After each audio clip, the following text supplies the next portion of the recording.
Hello everyone, this is Andre, the co-founder of Twins Tours and Travel in Jerusalem in Israel, born into a Christian Maronite family, and I'm a licensed tour guide and an ordained minister of the gospel. I have been leading numerous groups throughout the Holy Land for almost 20 years. Also, I'm an author of several books, and you can find them in Amazon. And one of the first books I wrote, called One Friday in Jerusalem, speaks about my life story. So join me for a journey of 10 days to understand the heart and the mind of Jesus and to understand the Bible in a deeper way with more details through the Middle Eastern perspective. Please share this podcast with your friends and families and churches and connect with me if you have any questions. Welcome back to day number 6. Today we're gonna explore the Golan Heights.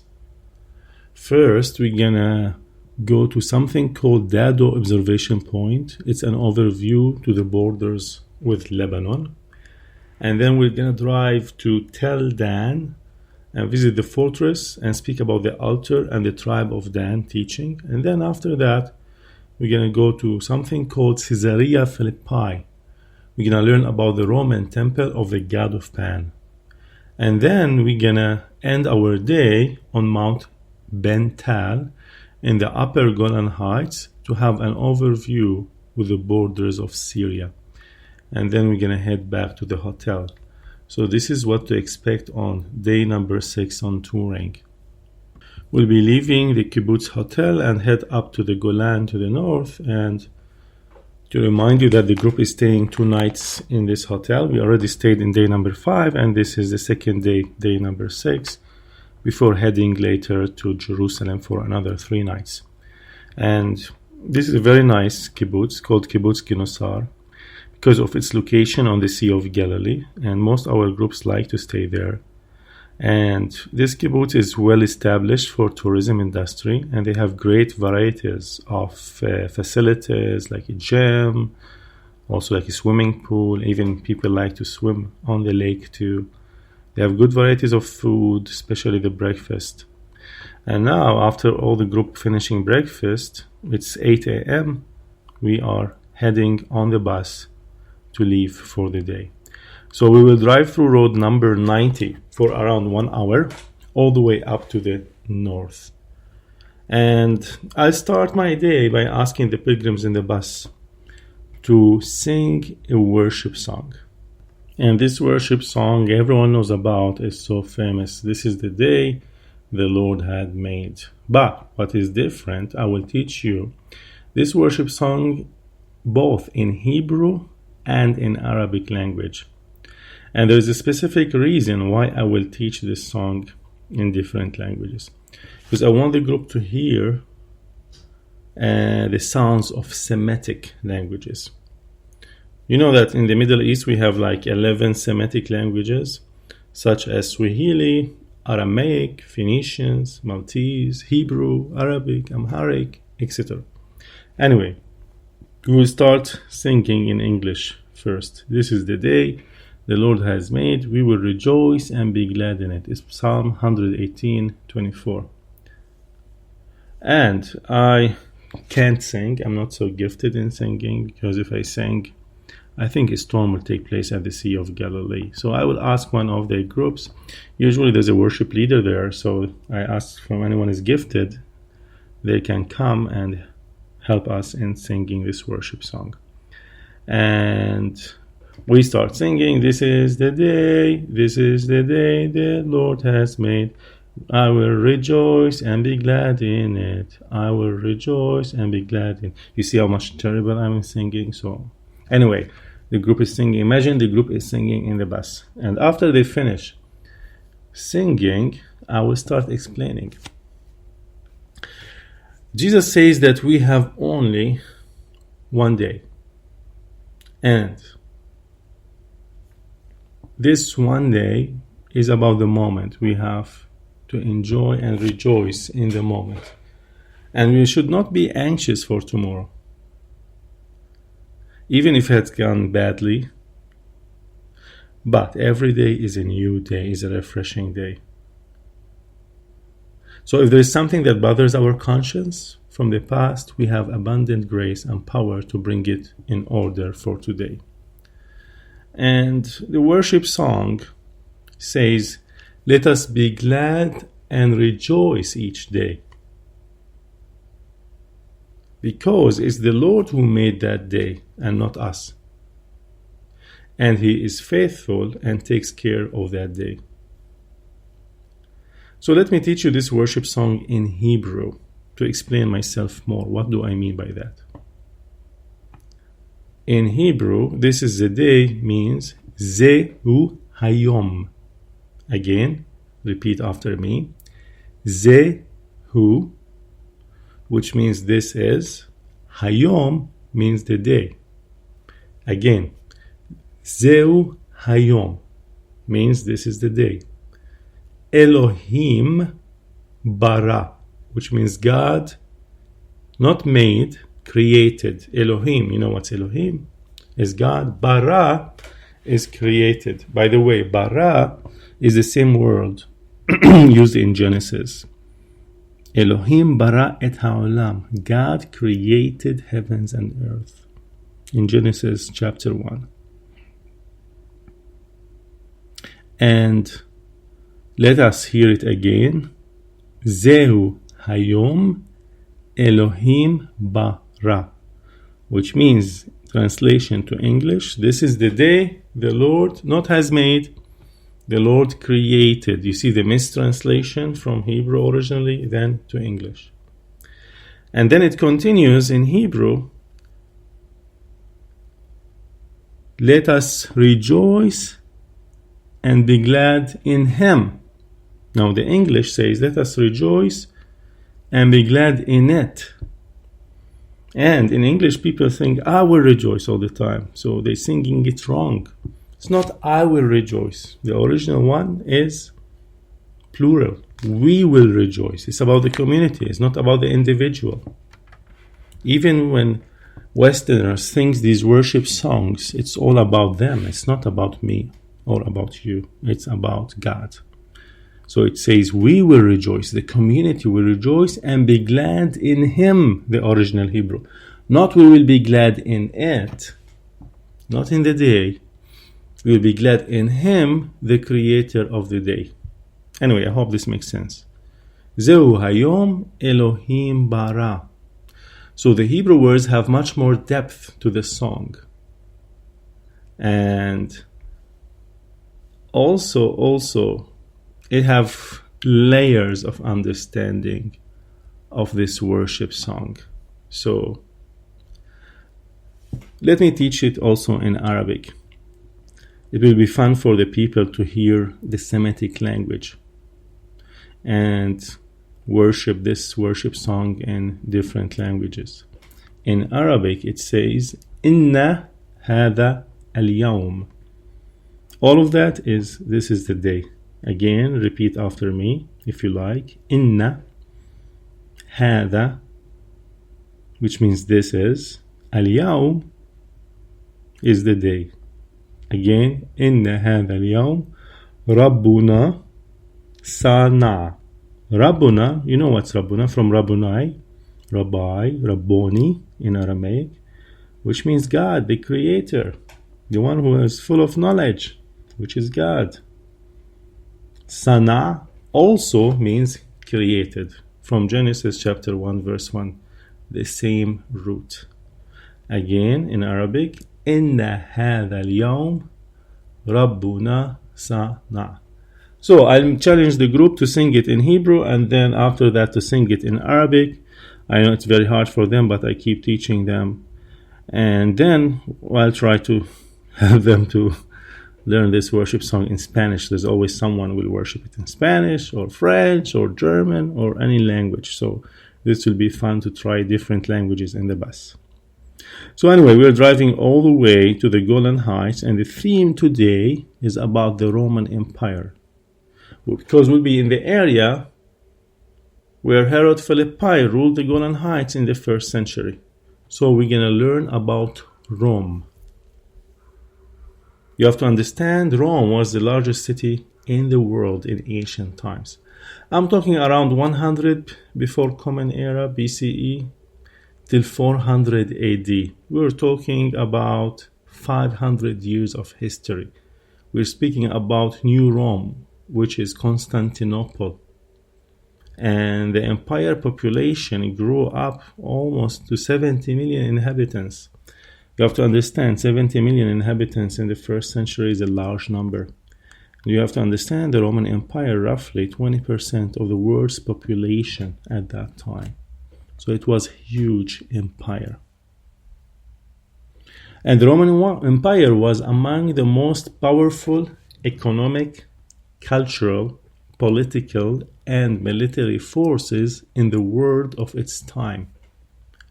It was the largest empire of the ancient history era, and one of the largest empires in the world history. And I'm not making a correlation, and at the same time making a correlation to the United States, okay? The Roman Empire reached its peak under Emperor Trajan. He ruled from 98 to 117 AD. And it covered 5 million square kilometers. It's like 3 million miles around, 31 million miles, a territory composed of like 48 nations. And this empire lasted so long, and its influence till today. For example, the Greek language, the culture, the religion, the inventions, the architecture, philosophy, law, and forms of government on the empire's descendants. We can see it till today. Even in the European medieval period, attempts were even made to establish successors to the Roman Empire, including, like, later the Crusaders.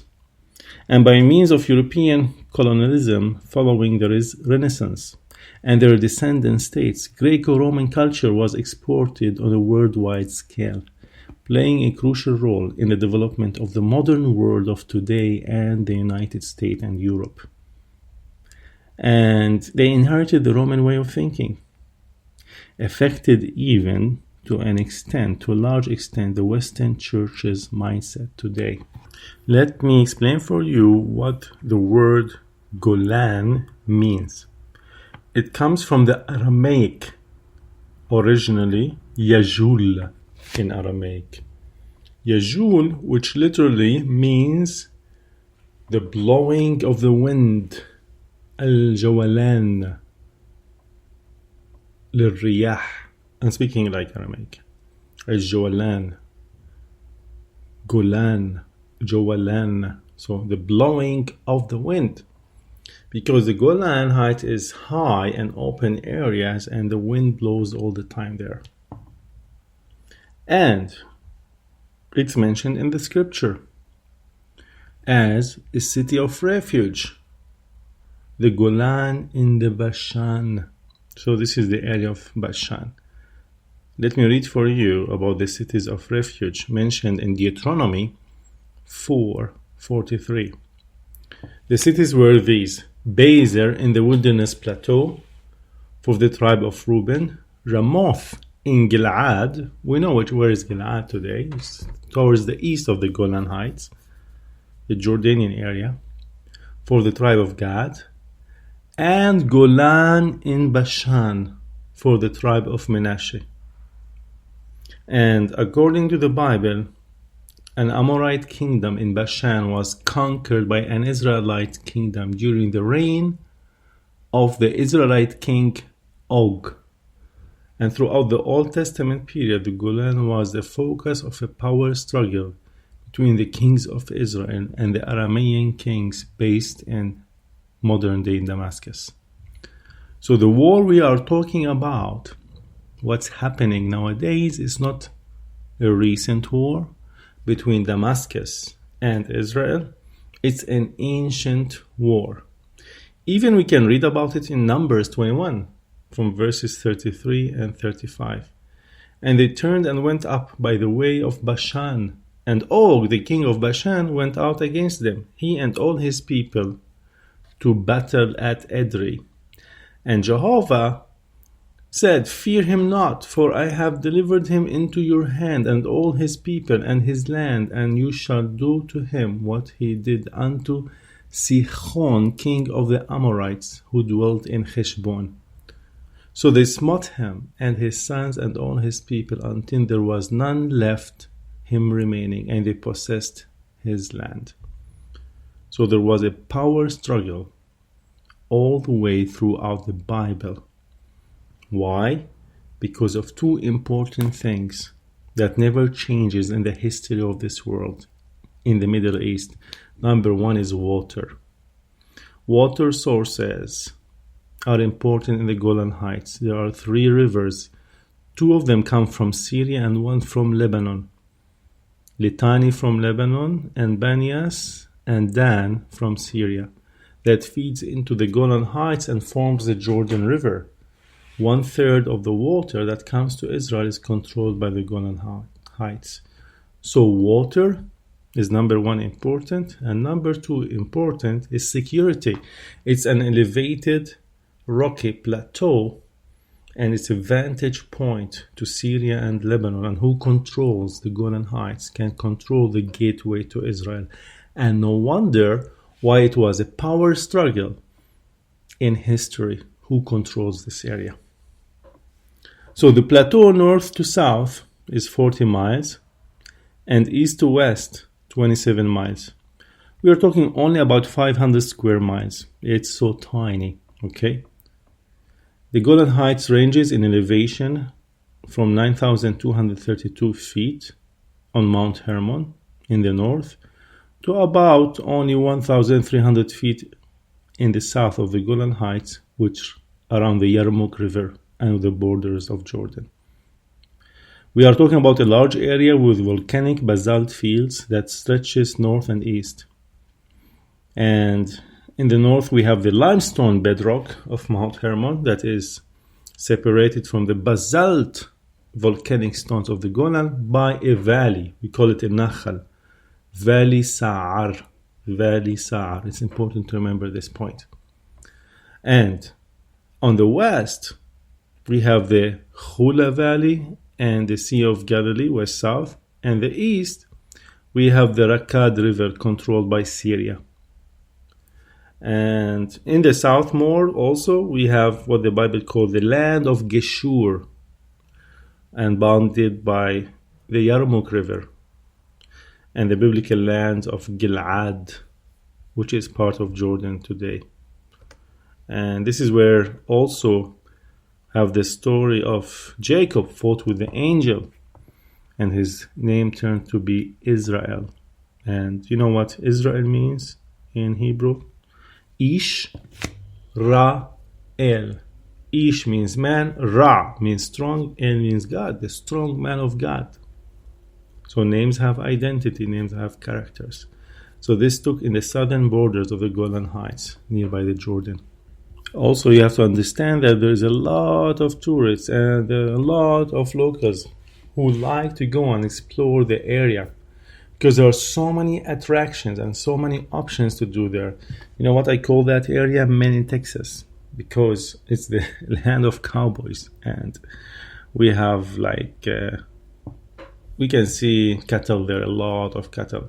So there's a lot of activities. There's hiking, you can do canoeing on the Jordan River, you can take horse rides, you can have jeep rides, you can enjoy the wineries. The region have a great beauty, which indeed feels like another country. This is why I call it a mini Texas. Now the Golan Heights is divided into 3 major parts. The lower Golan, the center Golan, and the upper Golan. Let's talk first about the lower Golan. The lower Golan have a lot of valleys full of scenic views and valleys and hides little Druze villages inside them. And there's not much rain in the lower Golan, and it's not much good for agriculture. We're speaking about 1,200 to 1,300 feet above sea level. But there's a lot of kibbutzes in the lower Golan. You know what's a kibbutz? A community of Jews live together. Kibbutz come from the Hebrew word kvutsa, and literally it means a group of people living together and sharing everything. So if you live in a kibbutz, it's so much like the ideology is so helpful to support the community. And there are around like 450 kibbutzes in the land of Israel. Anyway, and most of the kibbutzes run the land and the wineries. And Katsrin is the capital of the Lower Golan. It's an Israeli settlement organized as a local council of the Golan Heights and known by the capital of the Golan, and is the second largest town after Majd al-Shams, which is a Druze town. And the largest Jewish population in the Golan lives in Katsrin. In 2018, it had been a population of 7,500 people. And we are driving now through the center Golan Heights, and as you see, we have the Hula Lake. It's 250 feet above sea level, and it's 15 miles by 7 miles. And we are talking about 100 square miles. And the Hula Natural Reserve is one of the remaining area of a nature oasis in the north of the country. And it's a reminder of how much the land of Palestine looked in the late 19th century. There was a lot of marshlands and swamps that formerly occupied most of the area from the Mediterranean Sea all the way up after Caesarea, all the way up to the north to the Golan Heights. A lot of swamps. And there were a lot of malaria also, a lot of diseases. So the Hula was declared a protected area in 1964.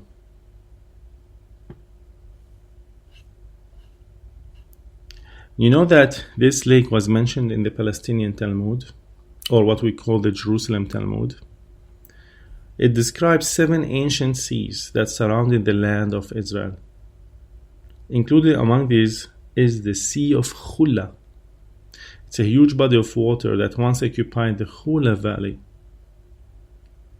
And in the 1900s, this big area was full of swamps and marshlands and almost covered an area of 6,000 hectares. And draining the swamps and the Hula Lake became a priority for the Jewish settlers who arrived in Palestine in the late 19th and early 20th century.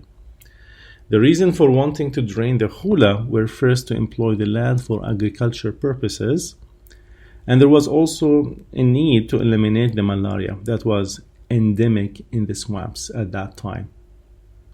And the drainage program was very highly successful. But, however, there was a very high price to pay. Many migrating birds ceased nesting, and we lost a lot of flora and fauna. And it never can recover back again. And there are several mammals and species moved away, while others invaded also the area in high number. So there was no balance in the ecosystem. And it was declared a protected reserve in 1964. And after they realized that it was like playing with the ecosystem of the bird migration and affected a lot of animals now, they try to make it back alive. So there are new pools connected to a network of drainage channels were constructed. And there is a constant monitoring of water levels and quality was introduced back to help to reconstruct again. Like in 1978, they tried to bring life back again to the Hula Lake. But we know that they cannot recreate it again as it looked before. But anyway, do you know that when Jesus and his disciples went from Galilee up to the Golan Heights to Caesarea Philippi, probably they sailed on the Hula Lake. Of course, it's not mentioned in the Bible, but most scholars believe that Jesus and the disciples used this lake also to sail on it, to go to the Caesarea Philippi. And you have to understand that The Khula Lake is rich, so rich. There is an estimation of 500 million migrating birds passes through the Khula Valley every year. 500 million migrating birds, yes. And only 1/3 of the birds make the trip from north to south because of storms, pollution, human interactions, and like we are talking about 550 species of birds, such as cranes, white storks, spotted eagles, pelicans that eat all the fish. Remember I told you they reconstructed some pools? So the pelicans come and they eat the fish. But they try to install bombs. The sounds of the bombs will scare the birds to run away and stop eating the fish. But within the years of birds' migration, the immunity of the bird system got so much strong and the birds are not scared anymore from the sounds. So they got to a realization that they need to cover it with nets. So in high season of migration of birds, you're going to see these pools covered with nets to protect the fish. Now the third section is the upper Golan Heights. It's a key source of water supply to the land of Israel. You have to understand 1/3 of the water comes from the Golan Heights, from the three rivers, Dan, Panias, Hasbani. And we are speaking about like upper Golan Heights is really good for the agriculture. There's a lot of wineries. We call it Napa Valley of Israel. Have looming mountains and really like a great, beautiful landscape. Different than the rest of the country. And also, because it's very high, we have seasonal snow that attracts a lot of skiers, especially in winter months on top of Mount Hermon. And there's a very nice views of Druze villages surrounded by cherries and apples orchards and all the beautiful agriculture. There are more than 20,000 Druze living in the Golan Heights in 5 Druze villages. Actually, these 5 Druze villages originally started from 5 family members. And there are more than 30 Jewish settlements in the Golan Heights with an estimation of 20,000 population. And also most of the Jews live in the kibbutzes and they work in agriculture. Now we are passing by a town called Kiryat Shmona. It was established in 1949 on the site of a former Arab village called Al-Khalisa, whose inhabitants had fled after Safed was taken by the Haganah during 1948 war. And literally the town called Kiryat Shmona literally means the town of the 8. Shmona in Hebrew means 8, and was named after 8 Jewish militia men commanded by Joseph Trumpeldor, who had fallen in the 1920 Battle of Tel Dan. It's a very famous battle there. And it was named by Kiryat Shmona in June 1950. Now, in modern days, recent history, the population of Kiryat Shmona reached 25,000 people, the majority of whom are Jews, particularly of Moroccan origins, located nearby the Israel-Lebanese borders. So Kiryat Shmona is a border city, and we are still driving through road number 90, the longest road in Israel, and we're heading all the way up to the north to the most Israeli northerly town called Metula. And it was one of the string settlements that Jewish pioneers established in the Upper Galilee. And like any other settlement, it was based on agriculture because it's so fertile. But it continued to existence through the financial support of Baron Edmond de Rothschild, which helped so much in funding these settlements. Today, the nickname for this Metula, we call it Israel's Little Switzerland. And this town is also famous for something called the Good Fence. So we are driving through a roundabout to go to Dado Observation Point. But if we continue from here, there's a border crossing between Lebanon and Israel that used to be there till 2000. And when, you know what happened in year 2000 with the withdrawal of the Israeli troops from South Lebanon. And in those good days, it's called the good fence, Lebanese villagers were allowed to pass through in order to work for agriculture. And these days, the borders are today camouflaged and netted and padlocked, so we can't go there. But we are heading to Dado Observation Point, which gives us an excellent perspective on the topography of the Golan Heights and to look at Lebanese villages. So we are standing at Dado Observation Point and looking at Lebanon. And you have to understand, Lebanon is a home to two of the world's oldest cities in the world, Babylon and Sidon. And Lebanon is hemmed by Syria and Israel on the coast of the Mediterranean Sea. And because of its strategic location, it has been part of many conflicts with Syria and Israel. And Lebanon is uniquely composed of Shia and Sunni Muslims, as well as Christians and Druze. Even there's a variety of religions because of the topography that lives and surrounded and closed in Lebanon. The official languages are Arabic, French, English, and Armenian. So this diversity has made Lebanon a place of refuge for minorities throughout the region and throughout the history. And I would like to share with you more information about the Shiites and the Sunni Muslims for the West, to understand why we have a conflict in this part of the world. Muhammad was born around 570 AD in the Arabian city of Mecca. Muhammad became an orphan at age 6, and he was raised under the care of his grandfather Abdul Muttalib. And at age 40, he reported that he was praying in a cave and he was visited by the angel Gabriel, and he received his first revelation from God. And around 610, he started to teach and preach about this revelation to the public, proclaiming that God is one, the complete submission to God.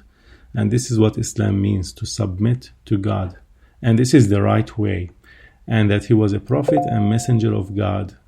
In December 629, after 8 years of fighting with the tribes, Muhammad gathered an army of 10,000 Muslims converts and marched on the city of Mecca. And the conquest was largely conquerors, and Muhammad seized the city with bloodshed. And in 632, a few months after returning from the pilgrimage, he fell ill and died. And by the time of his death, most of the Arabian Peninsula had converted to Islam. And here, after his death, the question rose, who gonna rule or who gonna inherit the Muslim religion after him? And here comes Ali ibn Abi Talib, says, I have to lead the Ummah, I have to lead the nation, I have to lead after Muhammad because I am inherited from his blood, I am his brother. And this is the Shiite. Shia literally means the ones who have the right for the religion. And then came the Sunni and his followers of Muhammad, like Abu Bakr. And if Abu Bakr said he's from the Sahaba, which means the friends. No, we have the right to follow the religion and to take the religion to us. And started conflict between the Sunni and the Shiite. So the Shiite have the inheritance and they should take it. And the Sunni are the followers and the Sahabi and the friends. But what happened? The Sunni, the followers, had killed Ali and all his sons, Hassan and Hussein, and took the religion from the Shiites. And this is what, in short, how the Shiite was formed and the Sunni was formed. And you have to understand that Shiites, Muslims, are minorities, and such as Iran is Shiite, such as Lebanon Hezbollah is part of the Shiite. So when you understand the history behind it, you understand why the Shiites are extreme. And the Sunni is the majority of the Middle East, like in Israel and Palestine, there are Sunni Muslims. And for example, Saudi Arabia are Sunni Muslims. So they are much, much more moderate. Anyway, I just gave you a little background about the difference between the Shi'i and the Sunni in order to understand why we have conflict in this part of the world. And let's get back to more information about Lebanon. And Lebanon is been like a very hard conflict, turmoil place because of the effect of the Shiites over the Christians there. And it had been for so many years without a president. Only recently Michel Aoun became a president and a commander. Lebanon have a long history of conflict, and there was a civil war like in Lebanon from 1975 till 1990. And also Israel and Syria became heavily involved. And Hezbollah was formed during the time. And that is like, I'm relating modern history to ancient history. So Hezbollah is part of the Shiites, okay? And they control now most of Lebanon. And Hezbollah and Israel have been ongoing conflicts till today. And more recently, like Lebanon has taken roughly 1 million Syrian refugees, which make up of 30% of the country's population. So the refugee crisis has strained the economy of Lebanon. So nowadays, Lebanese are suffering from poverty due to lack of jobs, unemployment, and the numbers are increasing and increasing and increasing. And imagine you're living without electricity or without water and many hours of each day, and the government is so much corrupt, the politicians are so much corrupt, and they're fighting about who's gonna get the biggest cut. And today the Christians are so much suffering in Lebanon, and I don't know if you hear in the news what's happening there.